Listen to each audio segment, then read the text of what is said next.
everyone. Welcome to Selector's Cut, episode 3. 3 episodes is actually kind of crazy. I feel like if you know me personally, I'm aggressively an Aquarius and I get bored of things really quickly. But not this, because we're on the 3rd episode. So what's tea? Yes, I just want to say thank you to all my friends that have been listening and all of the other people that I am catching in my analytics that aren't from Canada that are listening to this. Is actually kind of funny because I'm just like, how did you even find out about me? Like, that's kind of like slay. Like, that's kind of like ironic. Like, not y'all listening to me for real. Like that, not y'all liking my podcast or whatever. But thank you. Yeah, but you know that meme where the lady is like talking to herself on the train? I feel like that's what I'm giving this week. Like, I feel like I'm interviewing myself. I feel a little nuts, but honestly, it's okay. I feel like, get used to that's a really cool TV. Sorry, guys. There's a TV at my studio that looks so interesting and peculiar. Okay, I need to lock in. Sorry, y'all. But yeah, just, get used to the solo episodes. Some weeks I'll be doing by myself and we could just spend time together, quality time. Sometimes you need to spend quality time with the Naya in your life. You know what I mean? And that's what I'm giving you. So you just get to listen to my voice, and I'm just going to do one of those jazz radio voices.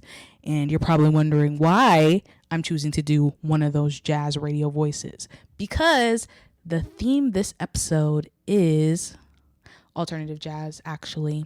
So you're probably thinking to yourself, Naya, why jazz? Well, if you're listening to this episode and it's Friday night, you're probably thinking to yourself, about 3 Fridays ago, you were going outside.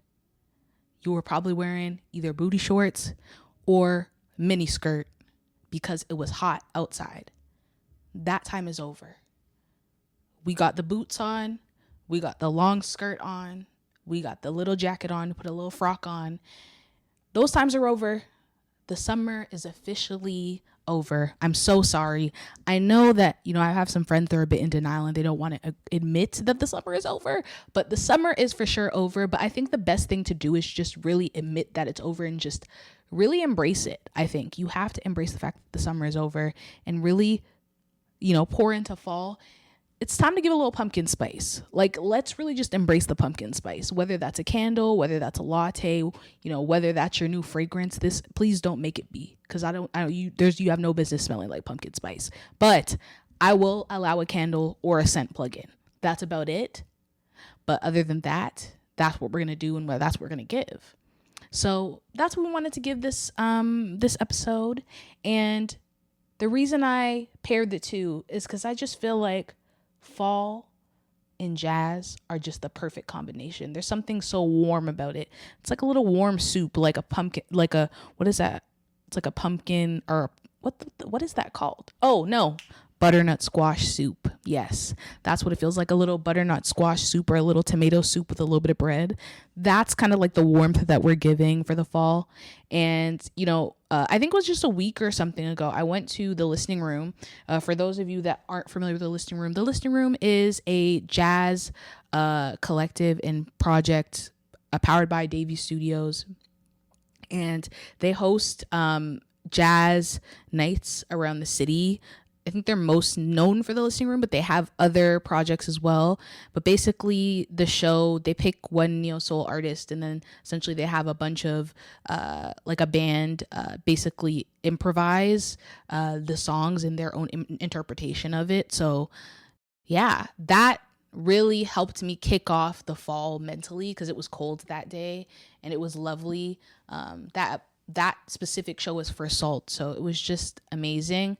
And then, if it didn't get any more fall than that, Mr. Destin Conrad come to the front. Matter of fact, if you're not Destin Conrad, I want you to swipe up on your phone and remove the tab, because I'm talking to Destin Conrad and Destin Conrad only. If you're watching on that YouTube, I want you to click off the tab if your name is not Destin Conrad. No, I'm kidding. No, please stay on, because I have things to say, and maybe you could relay the message to him. I want you to talk to me about who on your team gave you the idea to do a jazz album, and I want you to give them the fattest raise, because it's honestly so genius. I wish I came up with it myself, honestly. Like, I wish that I came up with it myself. That's how genius it is. If you've been listening to like Destin Conrad's music, if you know kind of like his flows and just the way that he sounds on a track, just the way that he sounds live, just anything. And then also there are some songs that are like, it sounds like it wants to be a jazz song, but she's shy. Like, that's how I feel about Destin Conrad. So on that Thursday, you can imagine me in my Birkenstocks when I saw that he dropped an alternative jazz album. I said immediately yes. When I pressed play on that, I was like, yeah, album of the year. Mind you, 5 seconds in. But I think I already knew, like, sometimes you already know, like, sometimes you don't need much information to know that, like, you already know that this is the, you know what I mean? Like, this is what it's going to be. Like, this is going to be the project. And quite frankly, I love this project so bad. This project is going to be my entire personality. It's called Whimsy by Destin Conrad. And let's really jump into it. I'm going to give you 3 projects today on this episode, specifically that are like alternative jazz adjacent, that I really think that if you listen to them, you will be eating and shitting pumpkin spice. And that's only if you want to. But in simpler terms, you will be in the fall vibe. You will be in the fall mood. Like, if you want to be like what is it called? Like hot girl autumn. Like, if that's what you want to give, I think you should probably listen to these projects. Let's start with Destin Conrad. So I'm going to give you my top 3. Now, mind you, my top 3 might change. In fact, it will change. But right now, my top 3 has to be the W. And you want to know why? Because every single time I see a James Fauntleroy feature, that's going to be my favorite. I don't even have to hear it yet. I didn't even hear the song and I knew that was going to be my favorite, because anyone that knows me personally, you know I am such a James Fauntleroy stan. James Fauntleroy is probably my favorite artist, one of my favorite artists, if not my favorite artist. And if you aren't familiar with Mr. James Fauntleroy, I need you to take out that phone, download SoundCloud, and get into it, because most of his music's on SoundCloud. But if you're a SoundCloud girly, like, his music on SoundCloud is just amazing. Like, he's probably my favorite artist. But honestly, I heard him all throughout the album, but I was just looking through the credits and I didn't see like his name specifically, but I can imagine he had something to do with like most of the project, because I swear I heard his voice in the background on some songs. But just a lovely, lovely album. Destin, you know you did your big one on this one. The W is my first favorite, okay? And first of all, I'm pretty sure it was Joyce Rice who did the little intro to that song. Girl, you know you ate with that. She said, I'm going to be on this intro.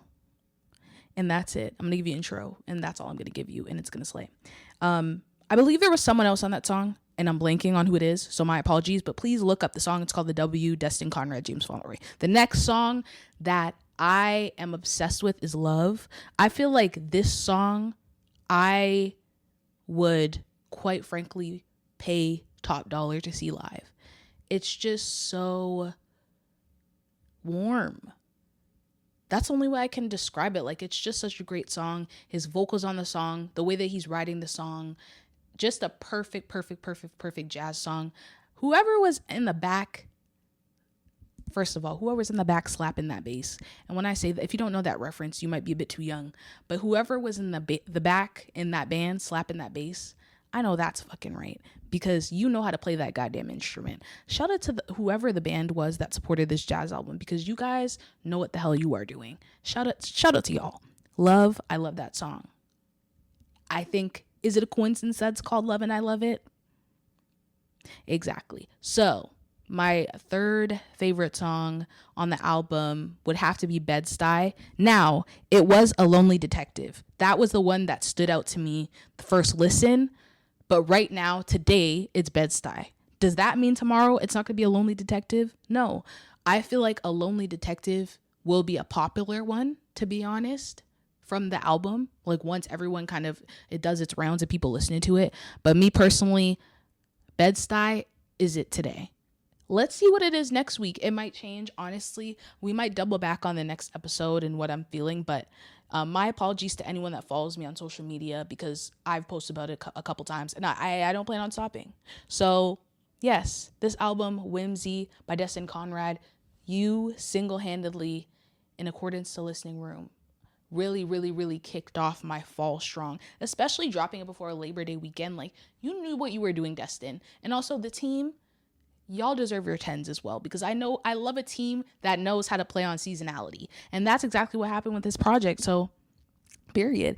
And I forgot to mention, for the Listening Room, I have on the merch. I was able to get a shirt. I think this was the first show that they had that they were selling merch, but changing who's in the room. And if you've been to a Listening Room show, that's something that they say a lot. And then I would turn around. Let me turn around for the people on the thing. You can't really see it because I kind of scrunched the back of my shirt, but the back of it is really lovely as well. So anytime you're there, make sure you get some merch. I got some stickers as well. The stickers are super cute. I'm going to put some on my laptop. But yes, the next artist that we absolutely need to talk about. And if you were listening last week to the last episode, it was last week, wasn't it? Damn, I'm really pushing these out here. If you listened to the last episode, I did talk about her already. So just pretend that you never heard that. But if you didn't listen to the second episode, I'm going to talk about my girl again, and I'm going to go into a little bit more detail, because shout out to Ali Levy. Now, I posted a song on my story this week. It's called Someone Who's Around. And I was like, you know, when you hear a song and you're like, why is nobody talking about this? Canadian baddie, incredible songwriting, incredible vocals. Like, I literally had to let her know. I posted it, and I think she saw that I posted it, and she responded to me, and I let her know. I'm like, hey, like, this project is lovely. I love the songwriting. Like, everything about this project is just spectacular, and I just love hearing jazz reimagined by, just the youngins, and I just think she's incredibly talented, and I wouldn't be surprised if in the next year people catch on, because it's not every day that you see Canadian. She's from Montreal. I'm not sure if she's francophone or not, but I'm assuming so. Really go into jazz, but like approach it in this kind of unique way. And what I mean by that is it's not, I would still qualify it as an alternative jazz just because of the way that she approaches the songs and almost the songwriting style. Like, if you were to take the song and you were to put it on maybe like a more pop beat, or if you were to put it on like a more, let's even say R&B beat, alternative R&B beat, it would still be a banger. But instead, you are graced with lovely, lovely, lovely band and instrumental in the background. And there's something about it, that project, that is just so yummy to me. I think it came out in August, actually. But that was like the first album where I was like, you know what? Yes, like I felt that warmth. And yeah, I just really, really love that project. This next project that I'm going to talk about, it's called Come As You Are. So Terrence Martin, Kenyon Dixon. Now, I love Terrence Martin. I've listened to a lot of his projects before. If any of you are familiar with Dinner Party, which is like, came out a couple years ago, but it's just like, one of my favorite projects. I believe he did it with Robert Glasper, and just like an excellent project. And off the bat, the first song is called Garden Boy. And if you are listening to the Destin Conrad album, I would encourage you to listen to that song right after, if you're looking for something to really flow through. Like, just perfect, captures the vibe perfectly. And what I like about Kenyon Dixon in his voice, I don't know if anyone is familiar with like Cody Chestnut. If you've ever watched, what is that movie called? I think it's Block Party, with like Dave Chappelle, and he had, I believe it's Cody Chestnut. I hope I'm getting it right. But just his voice and kind of that warmth of his voice, I was kind of getting that vibe. And I just think that, jazz music in combination with anything adjacent to neo soul is just like a perfect hug. It's just a perfect thing ever. And if you listen through the album, it is a combination. I can't say it's straight through alternative jazz. Obviously, you have Terrence Martin a part of it, but there's some elements of like hip hop on the track. There's a lot of rapping going on, but I think it's just a very all round solid project if you're listening to something that's within that realm. But guys, that's 3 projects: Destin Conrad, Whimsy, Ali Levy, Someday Soon, and then Come As You Are by Terrence Martin, Kenyon Dixon. These are the 3 albums that I think will really catapult you into the fall comfortably and will have you acting different.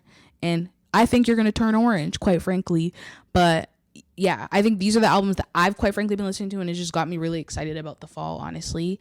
But yeah, I hope you guys listen. And now that we've covered that off, let's get into music spotlight. So every week I like to kind of put you guys on to new artists that I'm listening to, just so you can kind of get into them. And this week, one of the artists I've had the pleasure of meeting, I met her at a SoCan event.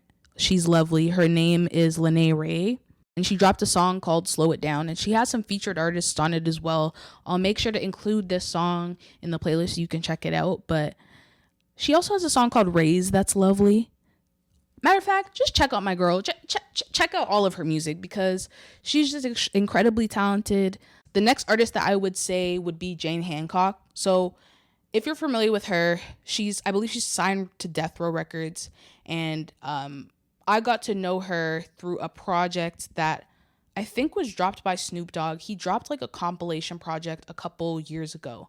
But I just remember hearing this lovely voice. I was like, who is this? Like, why is she giving me like, she's just giving me like 2010s neo soul warmth. And I was really feeling it. And I was like, you know what? Like, let me get into her music. That same project is actually how I found out about Malaya as well. Malaya is another artist. Actually, I'm going to throw her in here too.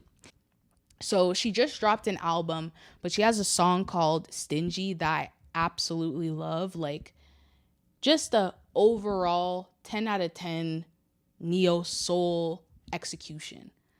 And quite frankly, she hasn't made a bad song. She also has a song called Laying Next to Me, which is lovely. But if you are looking for something that's less on the alternative side and more on like a purist neo soul side, I would get into. Be another person I would get into for sure. So she just dropped a song with Flower Child. It's called Bittersweet. So that song is also on the playlist this week. Absolutely love that song. Just the overall fall warm vibe. And I would also, she just dropped a project called Before the Fall. Coincidence? I don't think so. But I would get into that as well. And she has a song called Think About that I really, really like. That song, I didn't put it on the playlist, but I would also listen to it. I think it captured the same vibe of just like neo soul, jazz, fall, all of that. So Malaya is excellent. And she also has a song on that Dinner Party project that I was talking about earlier in the podcast. It's called Love You Bad. I believe the original song had Felix on it. And then on the reworked version of the song, because they dropped the deluxe version of the project, it has Felix and Malaya on it as well. So that's one of my favorite songs on that project altogether. But you'll probably find her, she does a lot of collabs with different artists, but I absolutely love her.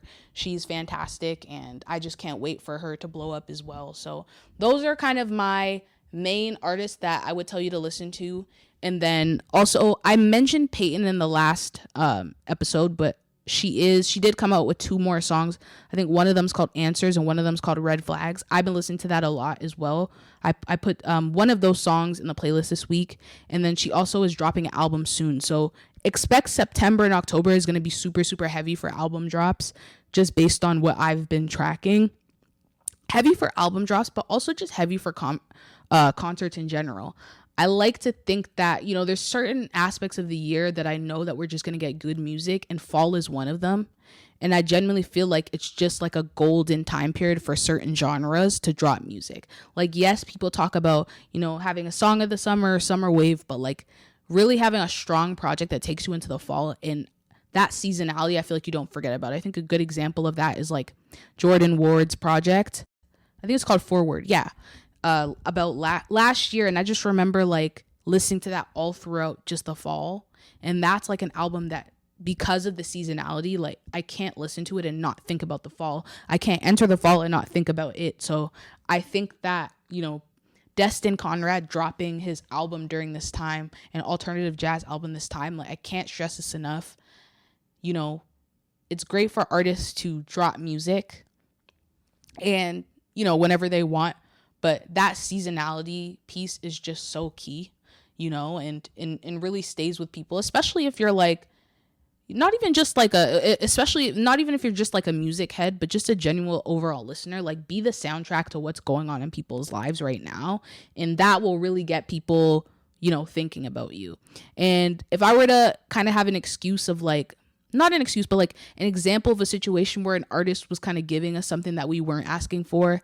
And I am not dogging her in any regard. I love her down. But why, completely off topic, why are we doing Fifth Harmony reunions? Like, who asked for that? Like, why are we doing Fifth Harmony reunions? Like, I feel like somebody watched my podcast episode, the last one with Nikki, where we were talking about Normani and how she needs to drop music. And they said, oh yeah, you know what's going to piss Nia off? A Fifth Harmony reunion. And that's exactly what happened. We got a Fifth Harmony reunion. I believe they opened at a Jonas Brothers concert. I just feel like somebody in the boardroom said, let's piss Nia off. Like, that felt personal to me. I love them down, but I also like that's not a reunion we asked for. And we're also avidly asking for Normani music. And that's a perfect example of not following what the people want, what the people are asking for. And honestly, Normani, I wish you the best, and I'm patiently waiting for your next album. I'm super proud of you. I know you're engaged right now, but I feel like I do not need to go to work in 2025. That's not what I asked for. I need to see a little bit of more you solo, honey. Please and thank you. Speaking of things that we didn't expect. Okay, so in a previous episode, I'm sure you guys got a sense that I'm quite the cat's eye stan. I love my girls down to the ground, okay? I don't know if anybody else follows Hybe or Geffen, but they just announced that there's going to be a new global girl group, and the members of the girl group are from Dream Academy, like members of Dream Academy that didn't make Cat's Eye. So I believe there's Lexi, Emily, and what's her name? Samara. I'm interested to see how this goes, honestly. The song that was in the promo video, I quite liked. I was honestly shocked that I didn't see, what's her name? Ezrella. I feel like I remember seeing them in this episode and I felt like she fit that concept so well. It was like them three mainly. And then Samara kind of sort of like technically, if you watched like the performance they did to Wannabe, I think Samara was in that as well, if I'm not mistaken. But just the perfect like concept. So I'm interested to see how that goes. I believe it's a survival show. But let's see what happens. They dropped a bunch of teasers. They revealed the members like back to back. So I'm interested to see how this goes. I'm looking forward to having something to watch, honestly, because Dream Academy was like my personality for so long. So I'm looking forward to another show like that. And I think that's another thing where it's like, as a fan of Cat's Eye, especially because they've been getting so much push, especially with that Gap ad that came out, was just so iconic. I thought the timing of dropping the other girl group was interesting, but knowing Hybe and Geffen, like, I know they have they plan these things out months in advance. So I don't think it was a coincidence. So I'm just going to trust the process and trust that this all makes sense. But what I don't want to see is like comparisons and, that clashing happen, because I feel like although like Cat's Eye is popular, I still feel like I don't know if they're a household name yet. I think they're popular among Gen Z people. They're popular among K-pop fans. They're popular among people who are just overall in tune with like pop culture and music in general. But what I really want to see from Cat's Eye, especially after this Gap ad, is just that overall global scaling of them. And I think that their team has been doing a good job lately, especially with that Gap ad, because I just thought it was, number one, perfect.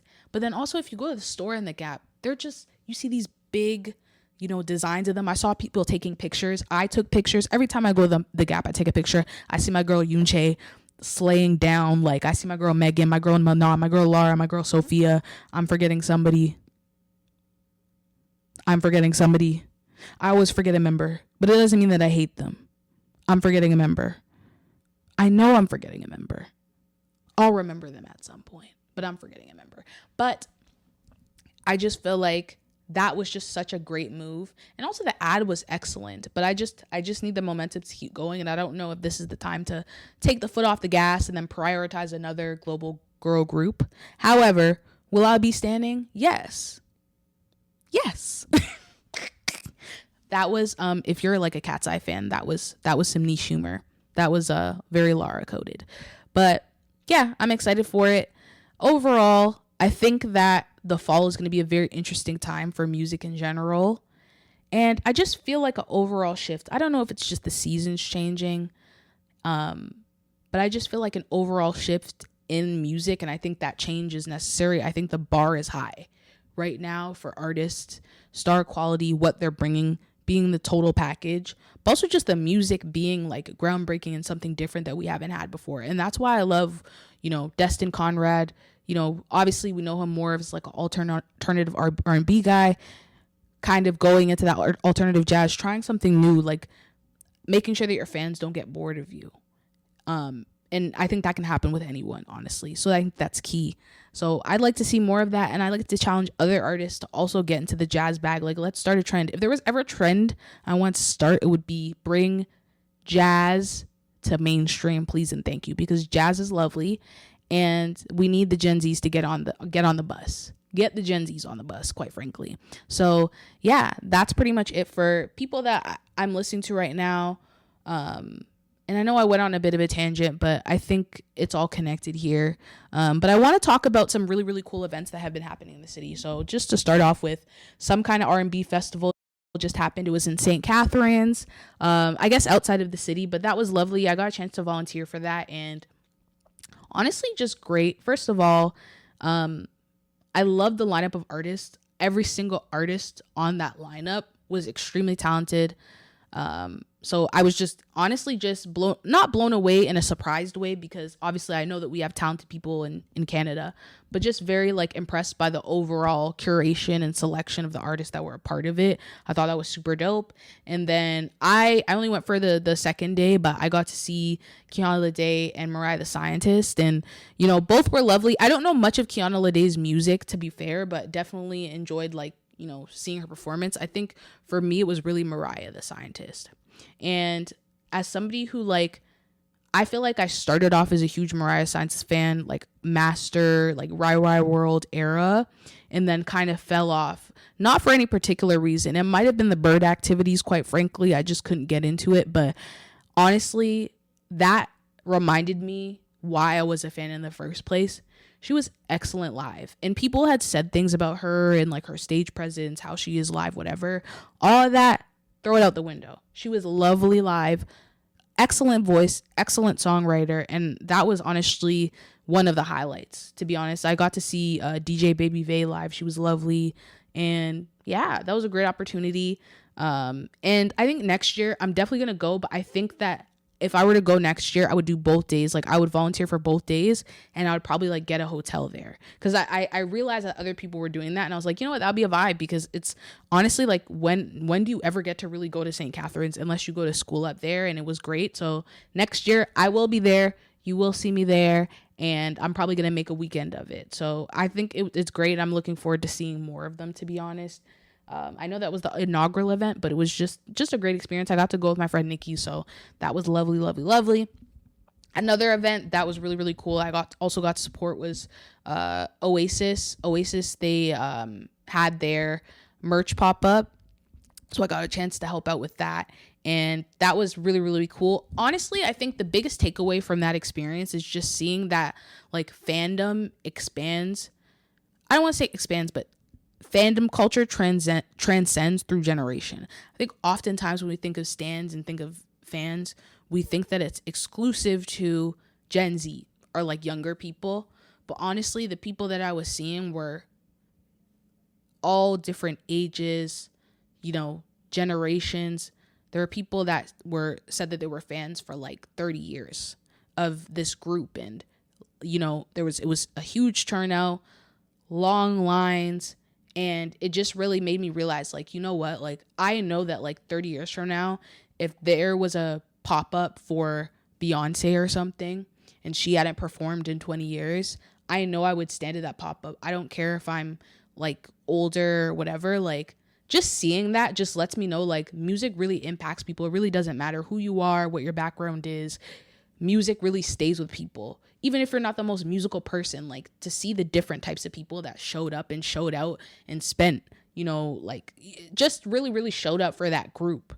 And I didn't really know much about them, to be honest. I didn't know the lore, and I did some research because I'm just like, how popular are they that they got people lined up around the block. And this is just me being like naive Gen Z, to be honest. I didn't grow up listening to like that type of music, but I was just so blown away with, first of all, the lore, but the fact that they even decided to go on tour again, and how important that was to people that are fans, and their music reminds them of a time where maybe they were my age or they were younger, so I thought that was special. And I'm one of those people where when I see other people happy, it makes me emotional. So it does make me a bit emotional thinking about it, because there were people there and they were like, oh yeah, like my dad, like, you know what I mean? So they're like, oh, my dad listens to them. That's just like lovely stuff I like to see. And I think just music really connects people. So that was a lovely experience.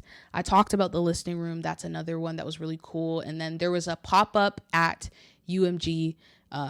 It was called Pop Curl Summer, and that was really, really cool. I've never been to one of their pop-ups before. That was my first. Actually, have I? I'm not sure, but that one was really, really cool. Very dope vibe. First of all, the signature cocktail was fire.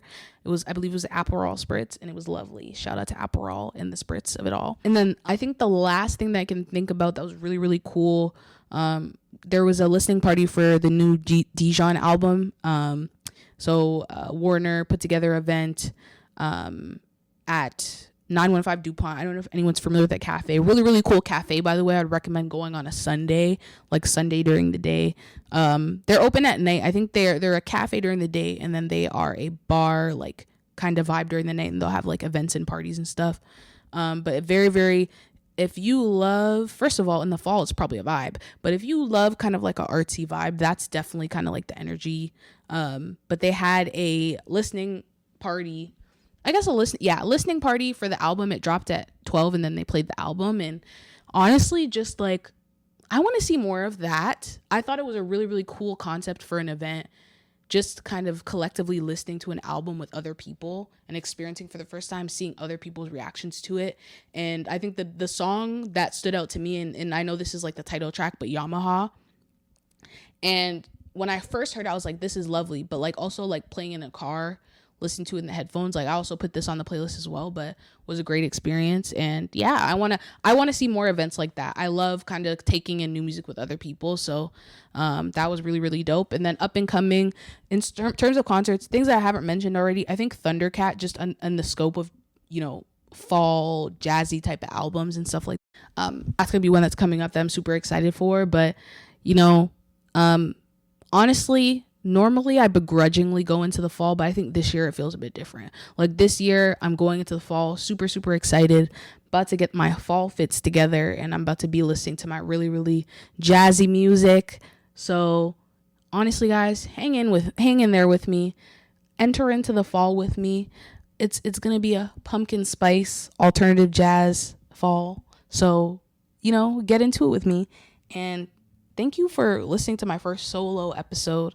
This was super chill, super, super intimate. And, sometimes you just need to talk to yourself, because like now that I did this episode, I'm like, oh, like, Nia, like you need to talk to yourself. Like, yes, you do. Like, for real. Like, oh my God, Nia, like you're so interesting. Like, yes, I am. Like, that was kind of the vibe, to be honest, today. Like, I'm not mad at it, but that was lovely. And yeah, I'm super excited for the next episode. Thank you so much for listening. I'm trying to remember. Most important thing, make sure you listen to the playlist that goes along with this podcast. It is alternative jazz themed. It's a fall vibe. Please listen to it. And I also have please listen to it. It's such a vibe, and thank you so much.